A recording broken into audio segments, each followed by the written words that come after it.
ఆహ్, రాధాకృష్ణ గారికి ఎందుకనో గాని జగన్ మీద విపరీతమైనటువంటి ద్వేషం ఉంది. అది సాధారణంగా ఇంటి గొడవల్లోనో, లేకపోతే ఫ్యాక్షన్ గొడవల్లోనో, రౌడీయిజం గొడవల్లోనో ఉండేటంతటి ద్వేషం, లేదా సవతి కుటుంబం మీదన ఉండేటటువంటి ద్వేషాలు ఆయన దగ్గర చాలా ఎక్కువున్నాయన్నమాట.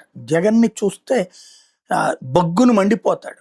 జగన్ సర్వనాశనం అయిపోవాలని మనస్ఫూర్తిగా కోరుకోవడం గాదు. దానికోసం తనకున్న సర్వశక్తులు వాడతా ఉంటారు. ఇవాళ రాసిన ఈ వార్త చూస్తుంటే ఇది అసలు ఎలాంటి వార్త మనం అన్నటువంటిది. అంటే జగన్ మాజీ అయినా కూడా ఆయన వెళ్ళేటప్పుడంట ట్రాఫిక్ ఆపేశారట. పోలీసులు తప్పు చేశారంట. అంటే ఏం చేయాలి? ఓ పని చేస్తే పోతుంది. ఈసారి జగన్ ఎక్కడికన్నా వస్తుంటే లోకల్ ఎస్పీ గారు, డీఐజీ గారు, ఐజీ గారు, అవసరమైతే డీజీపీ గారు అందరికి ఒక సర్క్యులర్ జారీ చేసి జగన్ వస్తే జగన్ హెలికాప్టర్‌ని దిగనివ్వద్దు. జగన్ విమానాలు దిగనివ్వద్దు. ఒకవేళ జగన్ గనక విమానాలు దిగుతాడంటే ఎయిర్‌పోర్ట్‌ని బ్లాక్ చేసేయండి. ఒకవేళ ఎయిర్‌పోర్ట్‌లో ఫ్లైట్‌లో దిగేసినా సరే అతన్ని సర్వీస్ ఆటోలో ఎక్కించి పంపించండి. లేదంటే గనక సిటీ బస్సు ఉంటది కదా! దాంట్లో ఎక్కించి పంపించండి. లేదంటే గనక ఎర్ర బస్సులో ఎక్కించి పంపించండి. అంతే తప్పించి ఆయనకి ఎలాంటి సెక్యూరిటీ ఇవ్వద్దు అని చెప్తే పోతుందేమో.